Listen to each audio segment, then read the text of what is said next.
The body had been postmortem and it had been buried, then how? শরীরটা যখন সৎকার করা হলো, মানে মৃতদেহটা, আমার বলতেও খারাপ লাগছে এইভাবে আমাকে বলতে হচ্ছে, তবু মানে যেহেতু বুঝতেই পারছেন আমরা আইনের ছাত্রী, বা আমাকে এভাবে যেটা ফ্যাক্ট সেটা আমাকে সামনে আনতেই হবে। তো মৃতদেহ যেটা সৎকার হলো, তো সেই সৎকারটা কেন দ্বিতীয়বার হলো না? কেন বডিটা পুড়িয়ে দেওয়ার এতটা তাড়া ছিল? যেহেতু আপনারা জানেন আমাদের হিন্দু ধর্মে প্রথমে বডিটাকে আপনাদের মানে মুসলিমদের যেরকম কবর দেওয়া হয়, আমাদের যেহেতু কবরের সিস্টেম নেই, তাহলে ওয়েট করা উচিত ছিল। যদি এখানে ভিকটিম একজন মুসলিম হতেন তাহলে আমরা কিছু বেনিফিট পেতাম। এই ক্ষেত্রে এই চালাকিটা ওনারা করতে পারতেন না যে বডিটাকে পুড়িয়ে দিয়ে তাড়াতাড়ি লোপাট করে দেওয়া।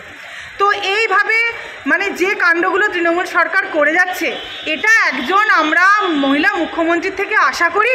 আমরা কি আশা করি? আমিও যেখানে, আজকে গোটা রাজ্যবাসী, গোটা নারী সম্প্রদায় আমরা সেখানে। আর আমাদের এই লড়াইটা কিন্তু কোনো রকম মানে পলিটিক্সের লড়াই নয়, এবং নারী পুরুষের লড়াই নয়, এবং কোনো হিন্দু মুসলমানের লড়াই নয়। এই লড়াইটা হচ্ছে সম্পূর্ণরূপে মানুষ হয়ে মানুষের পাশে দাঁড়ানো, এবং মানুষ হয়ে অমানুষদের বিরুদ্ধে আমাদের লড়াই।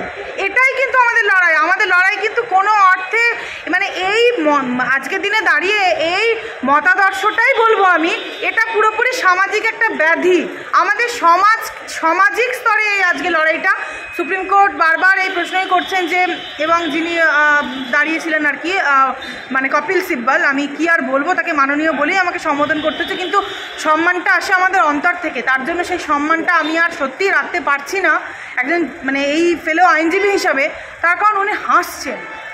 উনি যখন হিয়ারিং হচ্ছে সেই সময় কপিল সিব্বল হাসছেন।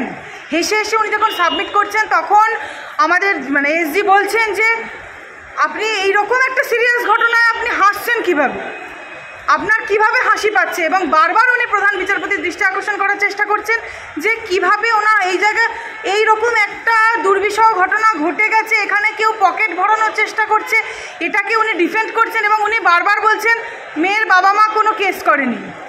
উনি বলছেন মানে উনি প্রসিকিউশনের যে ল্যাপসগুলো সেইগুলো তুলে ধরছেন।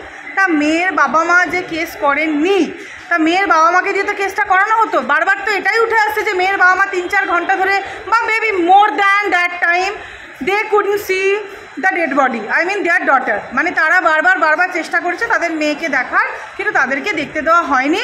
এবং কোনো রকম কেস রেজিস্ট্রেশনের আগেই মানে বডিটি পোস্টমর্টেম হয়ে গেল।